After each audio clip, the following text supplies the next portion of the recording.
warahmatullahi wabarakatuh. Selamat siang Sobat Muardi dimanapun Sobat berada. Bagaimana kabar hari ini? Baik-baik saja ya, semoga semua sehat selalu ya. Dan pada siang hari ini kita berjumpa kembali pada acara program live streaming Muardi Care to Cancer atau MCC.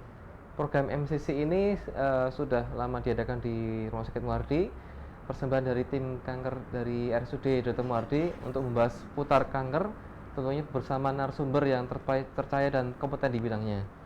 Dan pada siang hari ini perkenalkan saya Dr. Siwidi Dimas Sudarmadi, spesialis penyakit dalam, akan menemani Sobat Muardi selama kurang lebih 1 jam ke depan. Dan kita bersama pakar kita di narasumber kita, Dr. Senyum Indra Kila, spesialis mata. Selamat siang, Dok. Selamat siang, Ya, Dr. beliau adalah dokter spesialis mata, subrekonstruksi, okuplasti, dan onkologi yang akan membahas retinoblastom pada siang hari ini. Ya, mungkin sebelum kita mengajak ke pertanyaan ya, mungkin sedikit kita membahas atau diskusi tentang retinoblastom, Dok ya. Mungkin bisa dijelaskan sedikit, Dok, mengenai retinoblastom. Ya. Apakah itu, Dok, retinoblastom? Ya. Selamat siang, Dr. Dimas. Assalamualaikum warahmatullahi wabarakatuh. Saya menyapanya Sobat Muardi ya. Iya, Sobat Muardi, Dok. Selamat siang Sobat Muardi yang baik hatinya. Terima kasih atas undangannya, dan ini adalah momen saya untuk bisa berbagi ya, Dr. Dimas ya. Jadi retinoblastoma itu mungkin Sobat sudah sering dengar apa itu, yaitu tumor pada mata. Tumor pada mata, dan itu termasuk tumor ganas, Dr. Dimas. Dan tumor ganas pada mata dan pada anak-anak. Karena kemunculannya kebanyakan di usia di bawah 3 tahun. Di bawah 3 tahun, dan ini merupakan ganas sehingga sangat berpotensi menyebabkan kematian juga kalau penanganannya tidak semestinya. Begitu, Dok. Yeah. Jadi paling sering pada usia anak-anak, Dok ya? Iya, iya. Terus kemudian untuk retinoblastom sendiri apakah bisa dideteksi dari awal, Dok? Nah, itu fungsinya apa yang akan saya sampaikan di sini. Jadi kita mesti tahu gejala-gejala dulu dari retinoblastoma, ya, karena retinoblastoma itu mempunyai stage-stage, mempunyai tingkatan-tingkatan, baik itu fase prodromal di mana mungkin si mata itu masih tenang. Kemudian fase sudah mulai sakit, sudah mulai nyeri. Kemudian yang ketiga itu fase yang sudah meletus ya, sudah kemana-mana, sudah metas kemana-mana, itu fase di luar bola mata. Sehingga perlunya pada fase prodromal itu deteksi dini. Ya, deteksi dini kita lakukan pemeriksaan pada bayi terutama ya. Memang di bawah 3 tahun, dan biasanya kemunculannya di bawah di usia-usia 3 bulan itu sudah bisa dideteksi begitu. Jadi penyakit ini bisa dideteksi dari awal. Kalau bisa dideteksi di awal, angka harapan hidupnya akan lebih tinggi. Iya. Kalau sebagai seorang tua, misalkan kita ada anak yang misalkan amit-amit ada yang misalkan ada cara mendeteksi gimana, Dok, kalau masih bayi seperti itu? Ya memang secara lega artisnya diperiksa ya pakai red cam ya, pakai difoto retinanya. Tapi apa yang bisa dilihat oleh bapak ibunya atau saudaranya di rumah paling sering adalah seperti mata kucing. Kalau kena sinar itu bola matanya di tengah-tengah, di maniknya itu menyala gitu, seperti mata kucing. Iya, itu deteksi dininya itu. Itu pun sebenarnya sudah mulai terjadi tumor itu sudah mulai manifest di retinanya. Jadi retina itu bagian mata kita ya, Sobat. Jadi bagian mata kita yang dia merupakan reseptor kita melihat sesuatu itu di retina, kemudian diteruskan ke dalam otak kita. Menjadi persepsi penglihatan kita. Nah, kalau retinanya kena tumor tentunya di samping tadi red eye cat namanya ya. Jadi seperti mata kucing. Kemudian pandangannya ya akan turun. 2. Kemudian matanya biasanya juling. Kero kalau bahasa Jawa kero. Gitu. Jadi yang bisa kita deteksi awal. Juga pupilnya kadang-kadang juga besar sebelah, tidak sama. Mata yang kena biasanya karena dia tidak bisa melihat atau visunya berkurang, maka pupilnya akan melebar. Oh iya, iya, siap. Ya, tadi mungkin ada pertanyaan nih dari Sobat Muardi, dari Sista Astari. Dok, kapan bayi perlu dideteksi retinoblastom ya? Mungkin sedikit tadi sudah disinggung dok ya. Ya itu ya. Ya, tanda apa yang harus diwaspadai ya? Ya, mungkin apakah ada tanda khusus dok selain mata kucing? Iya. Satu hal yang itu pertanyaan dari saudari ini ya, Mbak Dimas ya, Dr. Dimas ya. Sista Astari mungkin ibu atau Mbak ini. Jadi satu hal yang saya sampaikan itu, yang kemudian yang kedua adalah riwayat keluarga. Ya, kalau mungkin bapak atau ibunya pernah mengalami suatu retinoblastoma, ada memang penyebabnya itu apa namanya? Genetik ya. Genetik. Jadi autosomal dominan, jadi diturunkan, diwariskan dari orang tuanya. Itu juga bisa. Nah, kenapa orang tuanya kok tidak meninggal? Mungkin dulu penanganan lebih awal,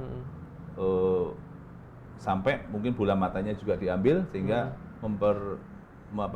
mencegah perluasan lebih lanjut. Tapi kan bisa hidup sampai tua pun bisa hidup. Jadi waspada pada orang tua yang juga mengalami sakit yang serupa. Ya. Terus kemudian kalau misalkan sudah dideteksi dok, sudah diberikan terapi, itu apa bisa kembali pulih dok untuk matanya sendiri dok? Jadi terapi pada retinoblastoma memang sesuai dengan stage dari penyakitnya. Kalau itu masih awal, biasanya kita lakukan fotokoagulasi, ya. Jadi retinanya kita laser untuk mematikan sel-sel kanker di situ, untuk memblok mungkin ya, pembuluh darah yang memberi makan si kanker tadi di stop biar dia akan mati di laser. Kemudian juga kalau dia sudah luas, sudah sedikit membesar dan kemudian sudah masuk ke vitreous, ke dalam ruangan mata ya, untuk menyelamatkan itu bola matanya diambil, dienukleasi. Kemudian kalau sudah luas lagi, di eksentrasi lebih luas lagi sampai mungkin jaringan-jaringan sekitarnya diambil pula. Nah, kemudian kalau pertanyaannya apakah nanti bisa kembali lagi setelah dilakukan tindakan-tindakan tersebut, ya biasanya tidak bisa, Pak. Bisa ya. Tapi minimal kita bisa menyelamatkan nyawa si pasien. Iya, siap. Ya, ada pertanyaan lagi tadi dari saudari Sona Nevita. Dok, anak saya waktu usia 2 minggu matanya merah dan ada beleknya. Sempat tidak bisa membuka juga, tapi setelah itu membaik. Setelah diberi obat tetes mata. Kemudian pertanyaan apa ini? Oh ini, apakah bisa jadi retinoblastom dok di kemudian hari? Apakah apa yang terjadi pada mata anak saya waktu itu dok? Ini satu rangkaian ya? Ya, satu. Jadi yang pertama matanya saat lahir merah dan belekan, gitu ya? Iya. Setelah diberi tetes sembuh. Apakah ini suatu retinoblastoma? Iya. Kalau belekan tidak menjadi satu tanda dari retinoblastoma. Kemungkinan itu merah sejak lahir, beberapa yang mungkin ada obstruksi ductus nasolacrimalis mungkin, sehingga matanya berair terus rembes, akhirnya jadi belek gitu. Itu biasanya terus-terusan kalau biasanya mengenai bayi yang prematur. Jadi yang belekan terus-terusan berair gitu, tidak berhenti, biasanya karena ada kebuntuan di saluran air mata. Tapi kalau itu setelah ditetes sembuh, ya mungkin infeksi neonatus ya. Sejak lahir apa setelah 2 minggu? 2 minggu berarti tidak sejak lahir ya? Sejak lahir baru aman, 2 minggu kemudian ada belekan. Itu juga suatu infeksi biasanya, Pak Dimas. Untuk pasien seperti ini, untuk obat tetes mata sendiri khusus dok ya? Apa sama dengan obat tetes? Kalau belekan dan kita curiga bakteri, tentunya tetesnya antibiotik ya. Antibiotik gitu. Sebaiknya sih memang harus periksa ke dokter mata dok ya, untuk memastikan apakah ini suatu infeksi atau bukan dok ya? Betul. Karena memang ya apapun mata itu kan jendela dunia. Penting, ya. Jendela dunia. Jendela dunia yang Ya. harus tetap kita waspadai, dan mata itu kan sangat lemah. Iya, Ya, sangat lemah ya, Iya. sobat. Jadi ini tidak ada penghalang tulang atau apa, langsung Iya. menjadi bemper kita. Iya. Kita kena trauma ya fatal, kena Iya. penyakit infeksi ataupun tumor juga akan fatal. Iya, siap. Ya, mungkin ada pertanyaan lainnya? Belum ada ya. Jadi tadi tentang deteksi dini ada guys, kemudian pengobatan juga.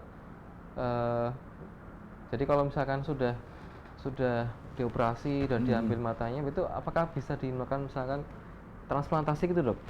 Jadi ada kayak apa transplantasi retina atau seperti apa gitu? Iya. Jadi kalau sudah diambil bola matanya ya tidak bisa. Ya. Kemungkinan dipasang protesa.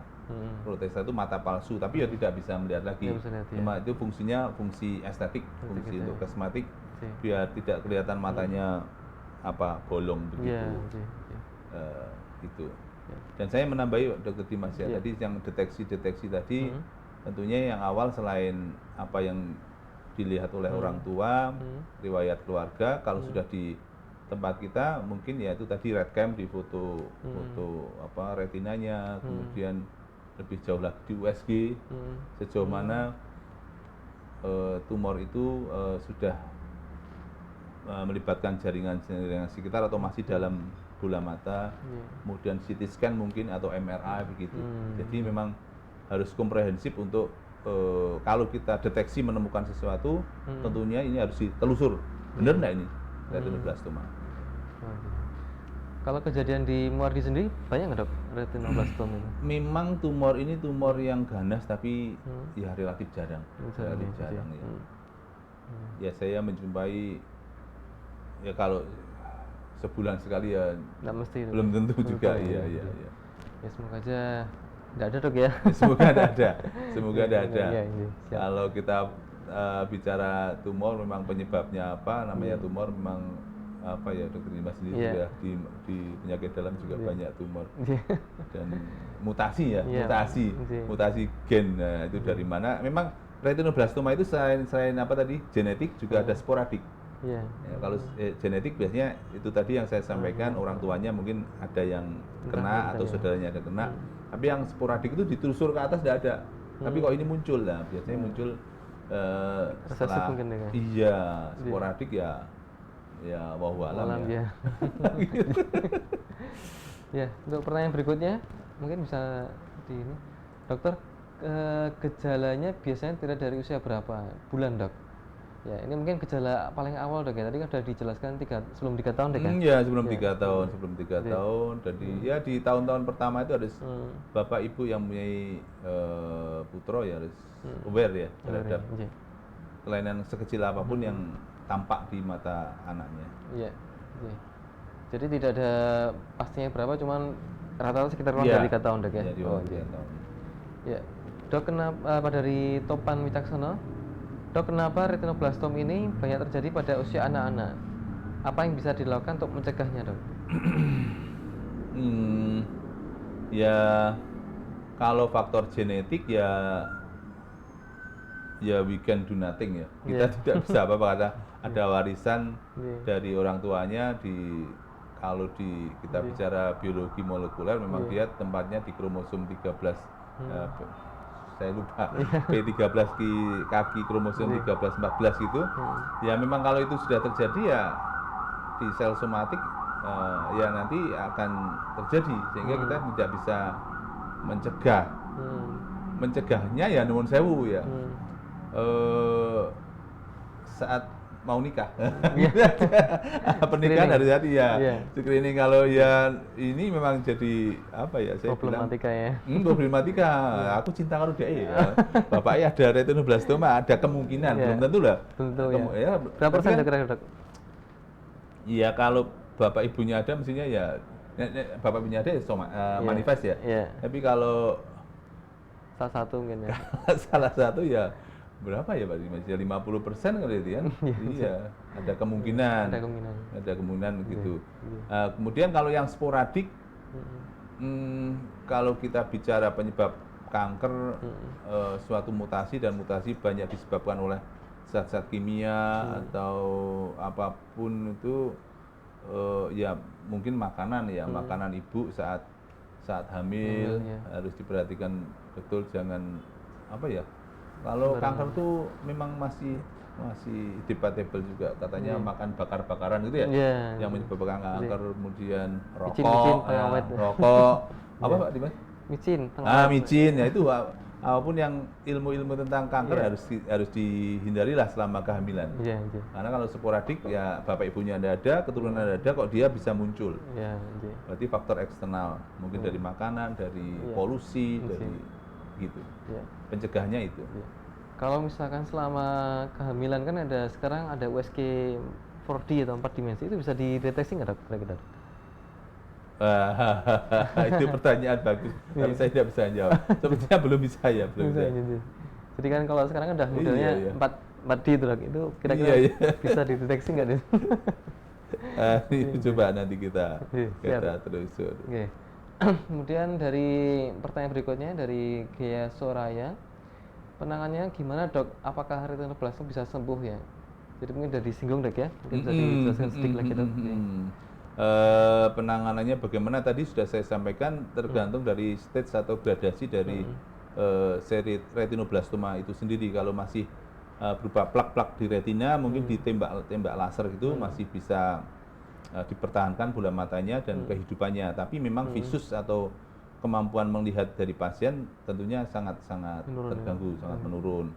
Kemudian kalau itu sudah berkembang lebih besar lagi, ya tentunya bola mata itu kita ambil untuk menyelamatkan satu penyebaran, dua juga kehidupan si pasien.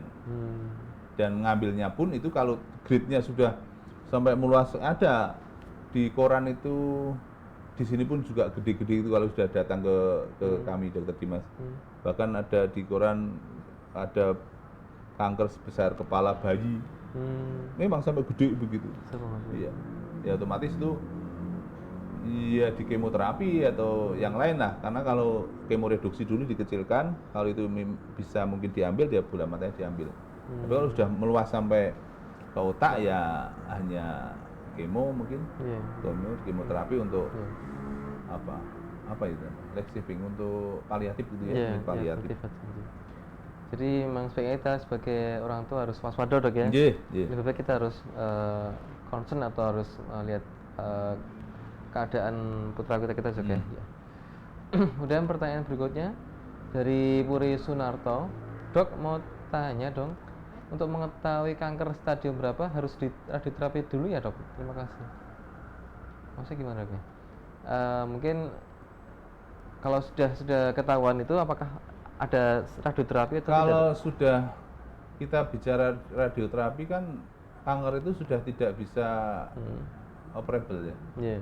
Inoperable. Atau sudah meluas, atau setelah pengambilan sudah diambil, kemudian kita masih curiga ada sesuatu yang sisanya kita lakukan radioterapi atau kemoterapi.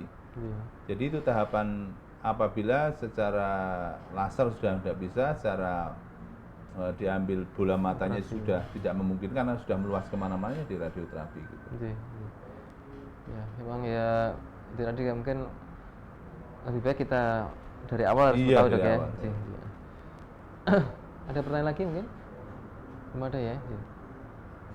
Kalau misalkan ada retoblastom di sebelah kanan, itu apakah bisa menyebar sebelah kirinya dok? Nah itu dikatakan itu 30% itu bilateral dok.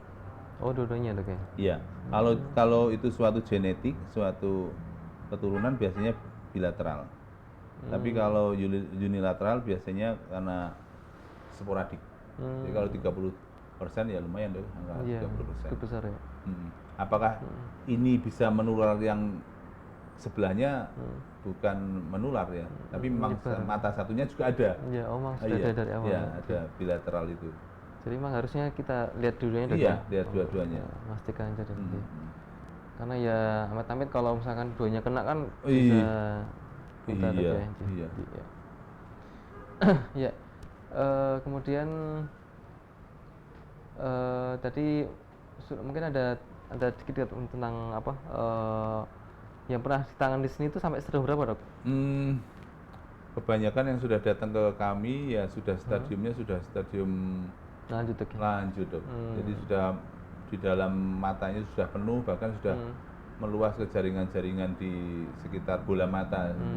Sehingga untuk menyelamatkan pasien ya biasanya kita ambil.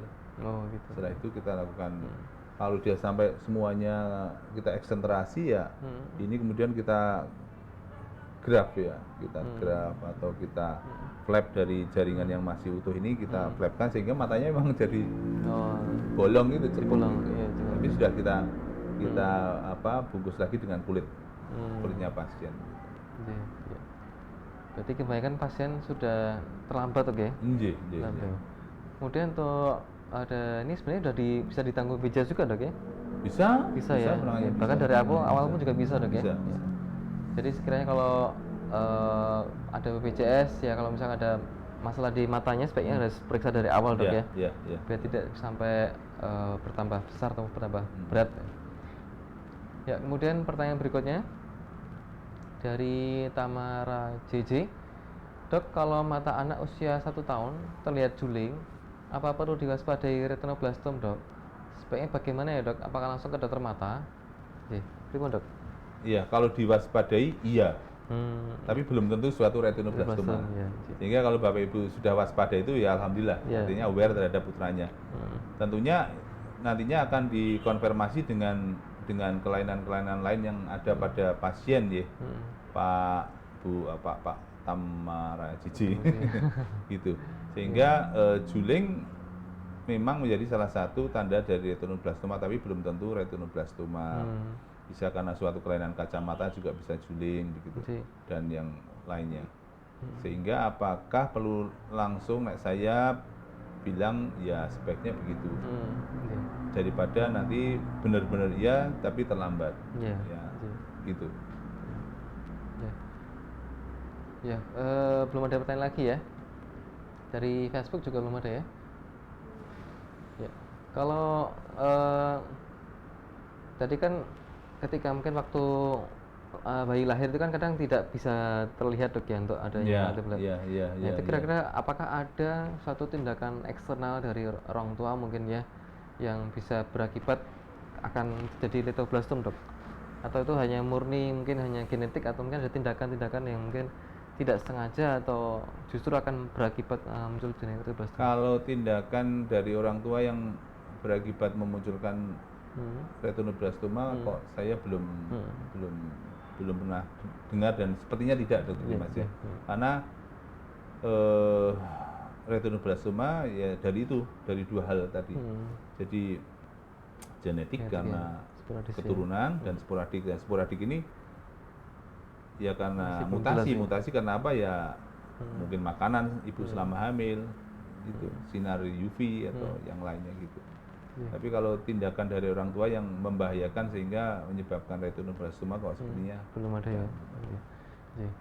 Kalau tadi kan sudah dijelaskan sedikit mengenai gen mutasi, Dok, ya. Jadi ada orang tua yang mungkin kena retinoblastoma bisa kena putranya, Dok. Iya. Kalau apakah harus ada retinoblastoma dalam arti kalau misalkan orang tuanya ada kena gen kanker atau kena kanker tertentu, apakah bisa memicu retinoblastoma pada anaknya, Dok? Nah, itu teori ontogenesis ya. Tinggi sekali. Ya, kalau kanker kan biasanya pada kromosom tertentu ya. Kalau kami di retinoblastoma kan di kromosom 13. Kromosom di tubuh kita itu yang somatik kan ada 46 yang yang Pak Dimas yang untuk jenis kelamin itu kan ada 23 semacam itu. Ya mungkin apakah di 13 itu karena terpicu oleh dari kromosom yang lainnya ya belum. Ya belum, Dok, ya. Masih ada kemungkinan tapi belum tentu juga. Kemudian ada pertanyaan lagi dari Sandi Wicaksono 88. Dok, apakah retinoblastoma juga dipengaruhi oleh gaya hidup, misalkan paparan layar TV dan HP yang bisa jadi pemicu juga, Dok? Sejauh ini tidak ya. Sejauh ini sepengetahuan saya dan ilmu sampai saat ini belum mengatakan eh, layar TV, HP bisa menyebabkan suatu retinoblastoma. Iya. Tapi kalau kita mengacu pada mutasi akibat ultraviolet misalnya gitu kan dari sinar matahari dan HP itu kan ada UV-nya juga ya Pak Dimas. Iya. Makanya kan HP kadang-kadang disertai dengan blue light filter itu ya, Iya. katanya begitu, bisa untuk mencegah gitu. Iya. Sejauh ini kok mboten nggih Mas Andi Wicaksono ya, Iya. layar HP kemudian TV bisa memicu terjadinya retinoblastoma. Ya, tapi tidak Tapi ya tidak salahnya, Dok, ya? betul tidak ada salahnya Nah. kalau kita melihat HP, melihat TV jangan berlama-lama lah. Iya. Durasi juga harus diperhatikan karena di samping mungkin tidak menyebabkan retinoblastoma tapi menyebabkan Lain-lain, lain-lain, iya. misalnya mata kering, mata cepet capek begitu ya. Terutama udah anak-anak, Dok, ya. Iya, Biasanya kalian ya kalau kita anak-anak kasih ya. HP biar tenang gitu. Biasanya nggak mau makan sambil Iya. main HP dimakan habis satu piring ya. Sebenarnya nggak benar juga. Iya. Ya, mungkin ada pertanyaan lagi. Ya, dari Maya Ardiana. Dok, apakah retinoblastoma bisa menular ke mata sebelah ya? Tadi mungkin dari sebelum juga, Dok, ya. Iya, tadi sudah saya jelaskan Mbak Maya ya. Jadi tidak menular ke mata sebelahnya, tapi memang mata satunya memang ada bibit juga kemungkinan karena bilateral kanan kiri gitu. Iya. Jadi istilahnya tidak menular tapi bisa jadi karena memang sudah ada dari Sudah sana. ada, iya, iya. Ya. Ya, ada mungkin ada pertanyaan lagi. Ya, jadi retinoblastoma itu kan sering terjadi pada anak-anak tuh ya, usia di 3 tahun. Kalau misalkan di atas 3 tahun, apakah bisa disebut retinoblastoma, Dok, atau mungkin yang lain? Iya, retinoblastoma itu kalau kita USG atau kalau kita CT scan itu kan ada kalsifikasi ya. Selnya juga khusus sel roset Winter Wisner gitu kan. Di patologi anatominya kelihatan itu. Kalau predileksinya memang di buku di jurnal disampaikan di bawah 3 tahun. Kalau di atas 3 tahun ya nanti hasil dari insisi biopsinya kita lihat betul itu suatu retinoblastoma, tapi kok jarang ya. Jarang. Kalau gede masih ada itu ya biasanya ya meninggal pasiennya karena udah kemana-mana. Iya. Semakin berat, Dok, ya. Iya. Kalau penyebaran paling jauh di mana, Dok? Apakah bisa sampai ke liver atau paru-paru atau hanya di sekitar organ mata gitu? Memang dikatakan kebanyakan yang saya temui ya hanya sampai di otak, tapi tidak menutup kemungkinan di tulang belakang ya. Makanya kalau sudah ada metas ke otak, biasanya kita minta untuk bone marrow, Survei. BMP apa namanya? Survei tulang. Bone marrow survei. function ya. Bone Lembar survei. fungsi, lembar Oh, fungsi. fungsi. Ah, Oh, gitu iya. lah. Lembar Iya, fungsi siap, untuk siap. melihat Ada penyebaran metas. ke tulang. Tapi kalau ke liver dan sebagainya kok enggak. Tidak sampai ya. Jadi paling sering memang di sekitar mata Iya, tapi sampai ke karena otak saraf ya. ya. Itu kan kanker di retina. Retina kan saraf. Sampai ke otak pun juga udah berat sekali, Dok, ya. Iya. Kemudian pertanyaan berikutnya dari Tamara Jiji lagi ya. Ya, ini aktif sekali ya. Maaf tanya lagi, Dok. Gejala awal retinoblastoma itu apakah bisa dilihat dari perkembangan anak dalam melihat benda atau fokus memegang benda begitu, Dok? Jadi mungkin pas anaknya tidak bisa melihat benda atau gimana, Dok? Iya. Jadi ini adalah penglihatan anak ya. Jadi kalau anak nggak bisa memegang sesuatu dikasih nggak bisa, itu apakah itu salah satu awal dari retinoblastoma? Mungkin iya, tapi nggak bisa fokus melihat sesuatu bukan berarti selalu retinoblastoma. Mungkin karena kelainan kacamata juga bisa. Kemudian lazy eye, artinya mata malas ya, karena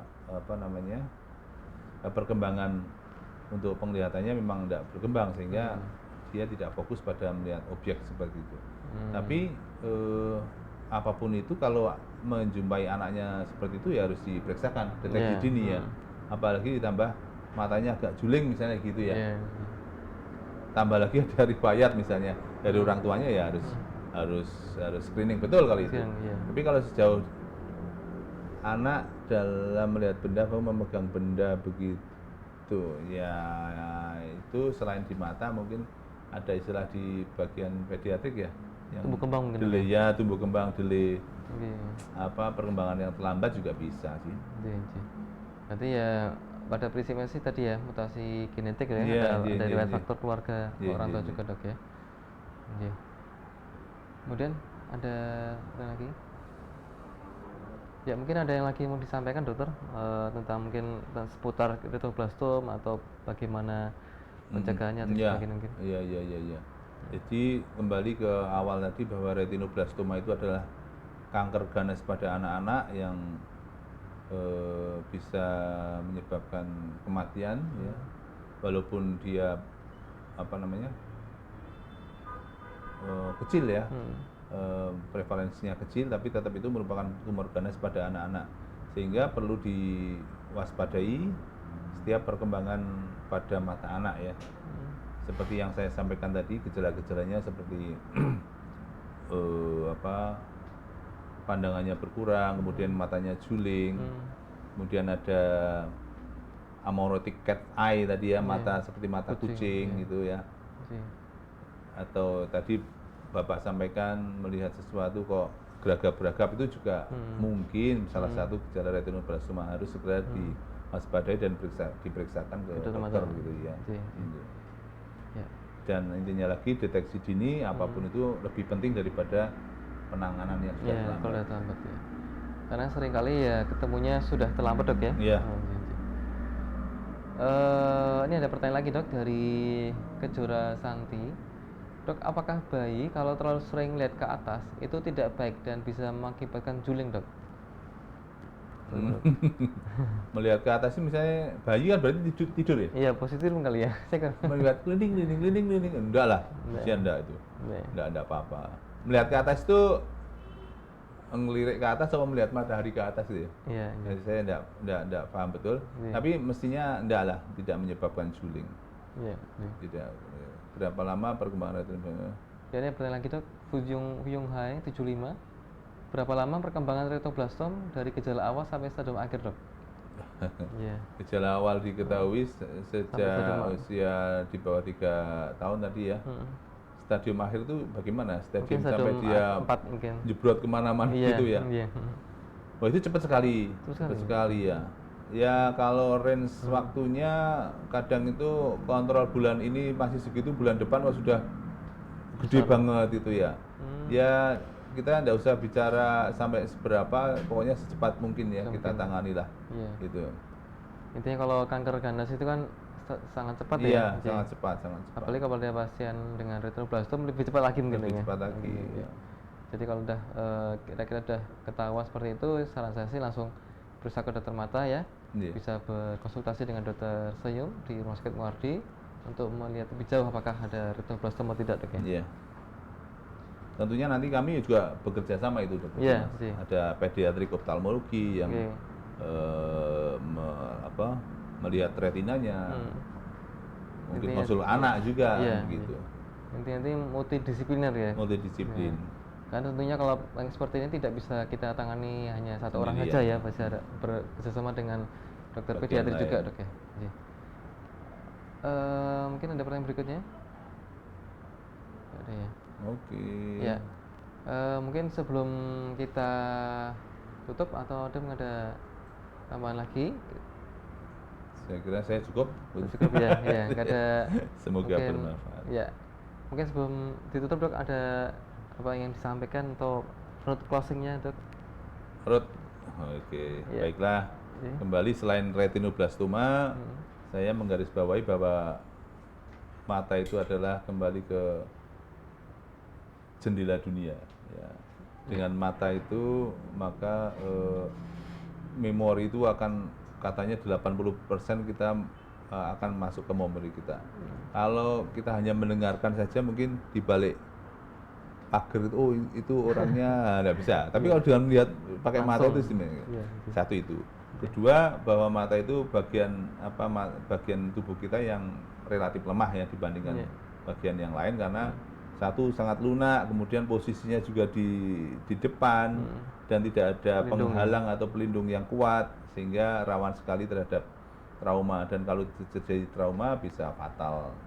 Ya, bisa fatal. Kemudian ya kalau fatal ya bisa sampai enggak kehilangan penglihatan. Itu kan sangat kasihan. Jadi itu saja, jaga mata Anda, jaga mata kita. Semoga kita bisa sampai akhir hayat kita tetap bisa melihat. Ya, Gitu. Amin, amin ya. Terima kasih banyak atas narasumber kita ya yang sudah menyampaikan banyak hal mengenai retinoblastoma ini. Semoga bermanfaat untuk kita semua ya, dan saya harapkan juga mungkin ada saudara atau mungkin ada keluarga kita atau mungkin tetangga atau teman dan sebagainya yang kira-kira ada yang bermasalah dengan matanya, mungkin ada kita curiga ini jangan-jangan ada gejala ke arah sana mungkin dok ya, ke arah retinoblastoma dan sebagainya, kita sarankan untuk segera diperiksa dari awal, karena kalau kita ditunda-tunda nanti akan jadi lebih buruk, kebutaan, bahkan bisa meninggal dok ya. Ya. Begitu Sobat Muardi ya, terima kasih banyak atas ininya, semua perhatiannya ya. Untuk mungkin untuk penutup ya, hasil rekaman live streaming ini hari ini bisa dilihat kembali di Facebook dan di YouTube RSUD Dr. Muardi. Kemudian jangan lupa like, follow, dan subscribe, dan share ke akun media sosial kita RSUD Dr. Muardi di Facebook, Instagram, dan YouTube ya. Ya, terima kasih dari saya. Mohon maaf jika ada kekurangan dan kesalahan. Kita cukupkan sekian. Wassalamualaikum warahmatullahi wabarakatuh. Waalaikumsalam warahmatullahi wabarakatuh.